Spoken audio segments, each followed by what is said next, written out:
The elite fitness center's polished wooden floor gleamed under the bright lights.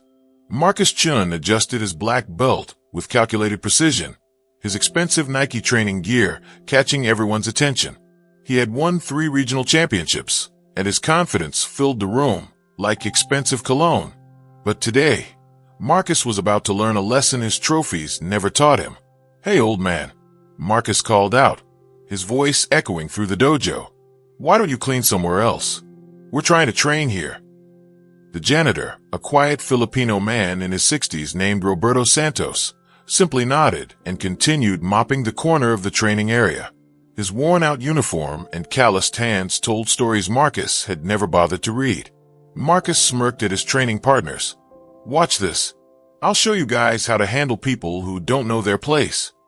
He walked toward Roberto, his black belt swaying with each confident step. I bet this old guy has never even seen a real martial arts move in his life. What Marcus didn't know was that Roberto Santos had been a Filipino martial arts master for over 40 years. He had trained in Cali, Eskrima, and Arni since childhood, defending his village from threats that Marcus couldn't imagine in his privileged world. The other students gathered around, their smartphones already recording. This was going to be entertainment, or so they thought. Before we continue with this incredible story, hit that subscribe button and turn on notifications so you don't miss what happens next. Trust me, you won't believe how this ends. Now, let's get back to the story. Roberto Santos had arrived in America 15 years ago with nothing but a small suitcase and decades of martial arts expertise that nobody asked about. In the Philippines, he was known as Maestro Roberto, a title earned through years of teaching and defending his community with honor and discipline. His small village in Cebu had no fancy dojos or expensive equipment. Students trained with bamboo sticks, learned discipline through respect, and understood that true martial arts was about protecting the weak, not showing off to impress others. Roberto had taught hundreds of students, from children learning self-defense to police officers preparing for dangerous situations. But life had brought him to America for a different reason. His daughter Maria needed medical treatment that the Philippines couldn't provide. The surgeries cost more money than Roberto could earn in 5 years back home. So he took whatever work he could find: cleaning, maintenance, janitorial services. His martial arts expertise meant nothing when hospital bills demanded payment in dollars, not respect. The Elite Fitness Center was owned by wealthy businessman Thomas Bradford. The gym charged $300 monthly memberships and attracted clients who valued appearance over substance. They posted workout selfies on Instagram, wore designer athletic wear, and treated martial arts like a fashionable hobby rather than a serious discipline. Marcus Chun was the gym's star student.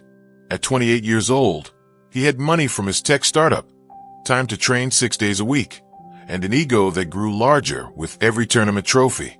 His instructor, Master Kyle Stevens, had promoted him to black belt after 3 years of training, a timeline that traditional masters like Roberto found concerning. Real mastery took decades, not years. But Master Stevens ran a business, and Marcus paid premium rates for private lessons. Roberto had been cleaning the Elite Fitness Center for 8 months. He arrived at 6 a.m. before the morning classes started, mopped floors, cleaned equipment, and left before the evening rush. He was invisible to most members, just another service worker keeping their expensive facility spotless. But Roberto watched. He observed the students practicing forms with sloppy technique, saw instructors passing students who hadn't earned their rank, and noticed the complete absence of humility that true martial arts demanded. He never said anything. This wasn't his place, and he needed this job. Marcus had noticed Roberto several times before, always with the same dismissive attitude. To Marcus, the elderly janitor represented everything he looked down upon. Someone who'd failed to achieve success, reduced to manual labor, while Marcus lived in luxury. The morning of the confrontation started like any other. Roberto arrived early, his cleaning cart squeaking slightly as he rolled it into the training area. The dojo was empty except for a few early students stretching in the corner. He began his usual routine, mopping methodically, staying out of everyone's way. Marcus arrived at 7 a.m. for his advanced training session. He'd recently won a local tournament and was preparing for the state championship. His training partners, Three young men who admired his success followed him like an entourage. "Did you see my last match?" Marcus was saying loudly, making sure everyone in the gym could hear. "The guy thought he could challenge me. I had him on the ground in 30 seconds. That's what real training does." Roberto continued mopping quietly in the corner, but Marcus noticed him. Something about the old janitor's presence irritated him. Maybe it was the quiet dignity Roberto maintained despite his humble position. Maybe Marcus saw someone who didn't admire him, and that bothered his ego. "Hey, old man," Marcus called out again. "You're in my training space. We have an important session, and I can't focus with you here." Roberto looked up calmly. "I apologize, sir. I will finish quickly and move to another area." His English carried a slight accent, his voice soft but steady. Marcus's friends laughed. "Did you hear that?" "I apologize, sir." Marcus mimicked Roberto's accent mockingly. "Maybe you should learn to clean faster. Or maybe you're too old for this job." The other students in the gym started paying attention. Some looked uncomfortable with Marcus's behavior, but nobody said anything. Marcus had influence here. His family donated equipment, and Master Stevens treated him like royalty. Roberto simply nodded and continued working. This response only made Marcus angrier. In his world, everyone either feared him or admired him. This old janitor was doing neither. "You know what?" Marcus said, stepping closer. "I think you need to learn some respect. Maybe I should teach you a lesson about who belongs in a real martial arts facility." He turned to his friends. "This will be a good warm-up exercise, teaching the help about hierarchy." The atmosphere in the dojo changed. What had been casual morning training was now turning into something darker. Several students pulled out their phones, sensing drama worth recording. Marcus was known for his arrogant behavior, but this seemed especially cruel. Roberto carefully set down his mop, straightened slowly, and faced Marcus with calm eyes that had seen real combat, real danger, real life or death situations that Marcus couldn't imagine from his tournament experience. "Sir," Roberto said quietly, "I am just here to work. I do not want trouble." Marcus laughed loudly. "Trouble? Old man, you don't even know what trouble is. Tell you what, let's make this interesting. If you can last 30 seconds against me without falling down, I'll donate $1,000 to whatever charity you want.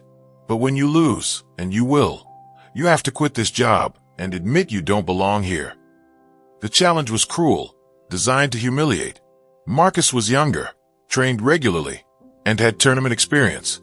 Roberto was 63 years old, wearing a janitor's uniform, and hadn't formally practiced in years due to his work schedule. But what Marcus didn't know was about to change everything. Roberto stood quietly for a long moment, his weathered hands hanging loosely at his sides. The morning sunlight streaming through the dojo's high windows caught the silver in his hair, making him look even older and more vulnerable than Marcus had assumed. "Please, sir," Roberto said softly. "I need this job. My daughter." "Your daughter?" Marcus interrupted with a cruel laugh. "Let me guess, some sob story about medical bills? That's not my problem, old man. You should have planned your life better instead of ending up as a janitor." The words hung in the air like poison. Several students shifted uncomfortably. This had gone from arrogant to genuinely cruel. But Marcus was riding high on his own importance, feeding off the attention from the growing crowd. "Tell you what," Marcus continued, cracking his knuckles dramatically. "I'll even give you the first move. Come on, show me what you've got.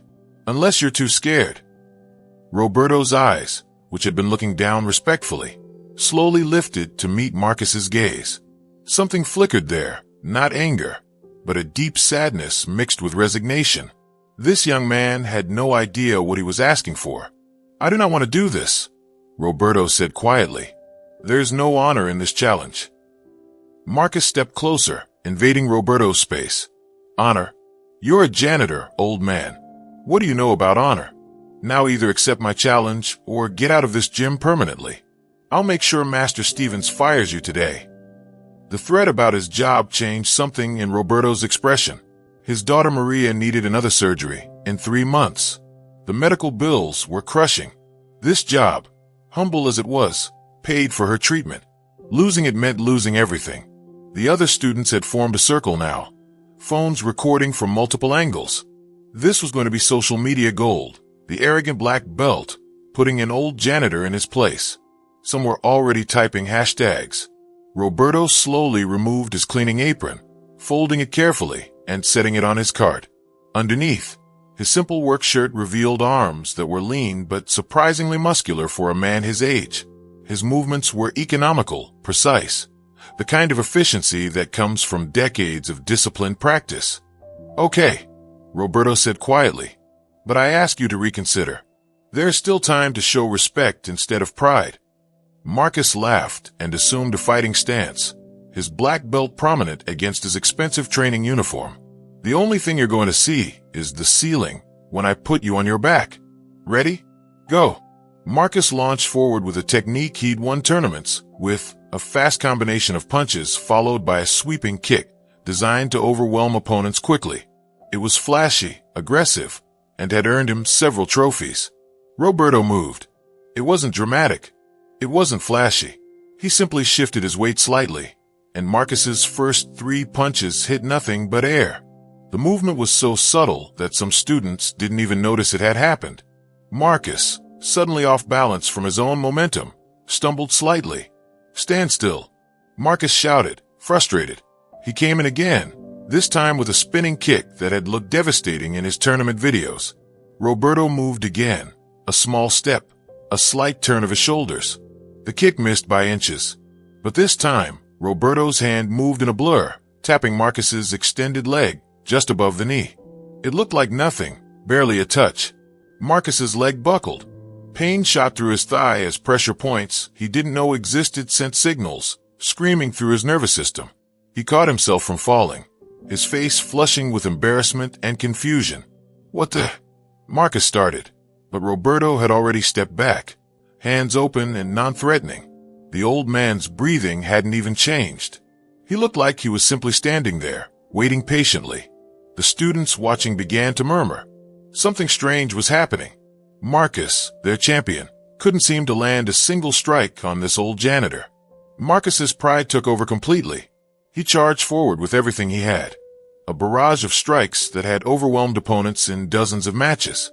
Punches, kicks, elbow strikes, all thrown with the speed and power of a trained fighter in his prime. Roberto flowed between the strikes like water. His movements were minimal but perfectly timed. Where Marcus expected resistance, he found empty space. Where Marcus committed his weight to powerful strikes, Roberto simply wasn't there. And every few seconds, Roberto's fingers would dart out. A tap to a wrist, a touch to a shoulder, a gentle press against Marcus's ribs. Each touch sent jolts of pain or numbness through Marcus's body. His right arm started feeling heavy. His left leg wasn't responding quite right. These weren't devastating strikes. They were surgical, precise touches to pressure points and nerve clusters that Roberto had studied for 4 decades. "Stop moving and fight me," Marcus shouted, now breathing heavily. Sweat was dripping down his face, despite the morning coolness. His expensive training gear was soaked. Meanwhile, Roberto looked like he was taking a casual morning walk. The crowd had gone completely silent. Phones continued recording, but nobody was laughing now. What they were witnessing didn't match their expectations. This wasn't supposed to be possible. Marcus tried to grab Roberto, to use his grappling skills to bring the fight to the ground where his Brazilian jiu-jitsu training would give him advantage. But the moment his hands reached for Roberto's shoulders, the old man's hands moved in a pattern too fast to follow. Suddenly, Marcus found his own arm twisted at an angle that made his shoulder scream in pain. He was off balance, his weight completely controlled by Roberto's grip. With minimal effort, Roberto guided Marcus down to one knee, the pressure on his shoulder forcing compliance. Okay, Marcus gasped, tapping Roberto's arm in submission. The old man immediately released him and stepped back, his expression still calm and respectful. Marcus scrambled to his feet, his face red with humiliation and rage. The 30 seconds had long passed. He'd lost completely, dominated by someone he dismissed as a weak old janitor. But instead of accepting defeat with honor, Marcus's ego couldn't handle the truth. "You got lucky," Marcus shouted. That wasn't a real fight. You used some cheap tricks. Roberto shook his head sadly. There are no cheap tricks in martial arts, only techniques you do not understand. This is why humility matters more than trophies. The words stung worse than any physical strike. Marcus looked around at the crowd of students, all recording his humiliation, his reputation, his image as the invincible champion. It was crumbling in real time, being broadcast to social media, where it would live forever. I wasn't ready. Marcus yelled, "Let's go again. Right now." Before Roberto could respond, Marcus lunged forward recklessly, throwing a wild haymaker punch born from desperation rather than technique. This time, Roberto's response was different. The wild punch never landed. Roberto's hand shot up, redirecting Marcus's arm with a technique called gunting, a scissoring motion that trapped Marcus's wrist while simultaneously striking his elbow.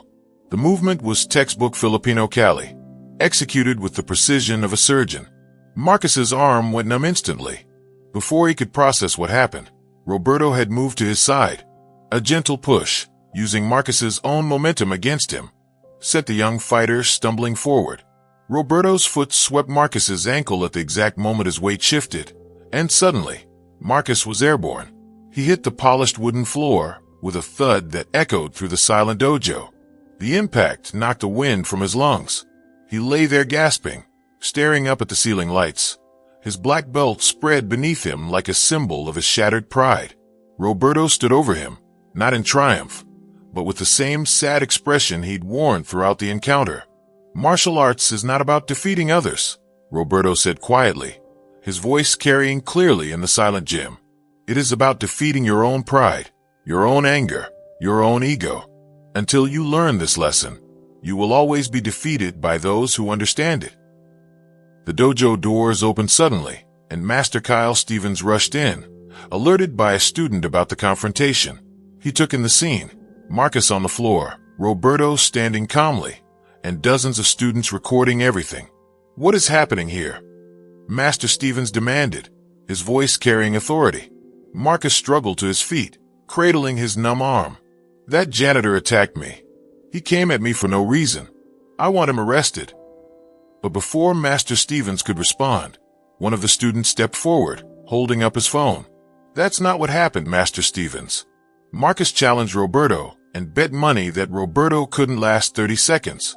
Roberto tried to refuse, but Marcus threatened to get him fired. Then Roberto, "Well, you should watch this." The student played the video. The evidence was clear and damning. Marcus's arrogance, his mockery of Roberto's accent, his cruel threats about the job, and then the complete domination of the actual confrontation. The video showed Roberto trying to de-escalate repeatedly, while Marcus became more aggressive. Master Stevens' expression grew darker as he watched. His reputation was built on honor and discipline. This kind of behavior violated everything he claimed to teach. "Is this true, Marcus?" Master Stevens asked sternly. Before Marcus could fabricate a new story, another voice spoke from the doorway. "It is true. I saw everything." Everyone turned to see Thomas Bradford, the gym's owner, who had apparently arrived during the confrontation. He walked into the dojo with the confident bearing of someone who'd made millions in business by reading people accurately. "I've been watching from my office security feed," Bradford continued. He looked at Roberto with newfound interest. "That was the most impressive display of martial arts I've seen in 20 years. Where did you train?" Roberto bowed respectfully. "In the Philippines, sir. Cebu. I studied Cali, Eskrima, and Arnis for 40 years. I was a master instructor before I came to America."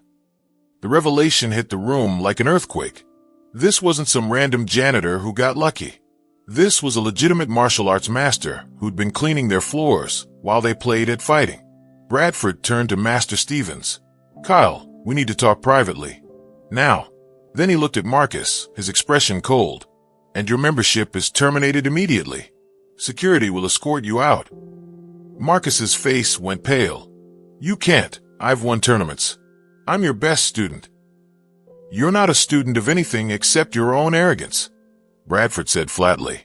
"Real martial arts requires character, not just technique. You've demonstrated you have neither." Security guards appeared, and Marcus was let out, still protesting, his black belt dragging on the floor behind him.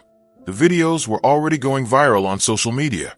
Hashtag Filipino Master and hashtag Humility Lesson were beginning to trend. Roberto quietly picked up his cleaning apron, preparing to return to work. But Master Stevens approached him, bowing deeply, a gesture of respect between martial artists. "Master Roberto," Stevens said formally, "I had no idea of your background. Please, would you honor us by demonstrating some of your techniques to my students? They clearly need to understand what real martial arts looks like." Roberto hesitated, looking at his cleaning cart. Bradford stepped forward. "Mr. Santos, I've been thinking about expanding our programs. We need an instructor for traditional Filipino martial arts. The position pays $85,000 annually, plus health insurance.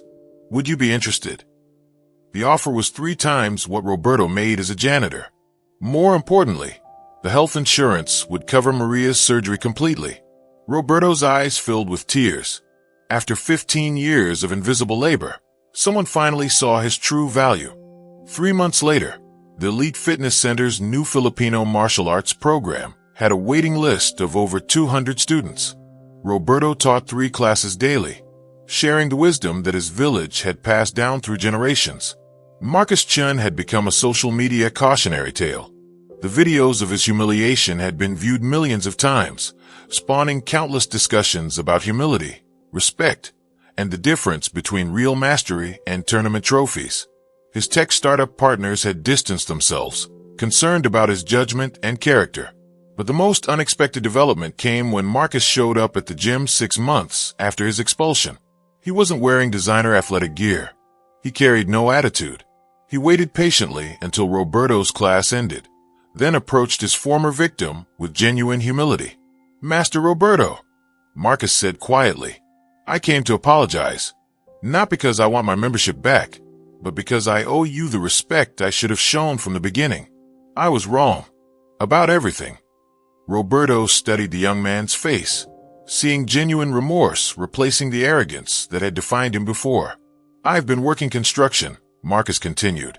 "Manual labor. For the first time in my life, I understand what real work means. What it's like to be dismissed because of your job title. I'm saving money to pay you the $1,000 I promised, even though I lost our challenge." Roberto placed a hand on Marcus's shoulder. "Keep your money. Use it to help others who are struggling. That will honor our encounter more than payment to me." "There's something else," Marcus said. "I'd like to ask if you would consider teaching me. Real martial arts, not tournament tricks. I'll start as a white belt. I'll clean the mats if necessary. I just want to learn from someone who understands what I was missing." Roberto smiled, the same gentle expression he'd worn even when Marcus was mocking him months ago. "Martial arts begins when you understand you know nothing," Roberto said. "You are ready to learn now, not because you lost a fight, but because you won a battle against your own pride.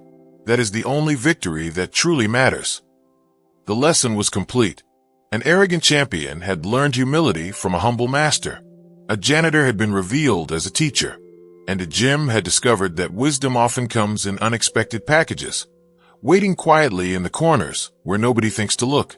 Did this story teach you something about respect and humility? Then smash that subscribe button and hit the notification bell so you never miss our next powerful story. Share this video with someone who needs to understand that true strength comes from character, not just skills. Drop a comment below telling us about a time when you learned humility the hard way. Your story might inspire someone today. Remember, the most powerful martial artist isn't the one with the most trophies. It's the one who treats everyone with respect, regardless of their position in life. Because you never know who you're really dealing with until it's too late to take back your words. See you in the next story, where we'll discover another incredible moment when the underestimated proved everyone wrong.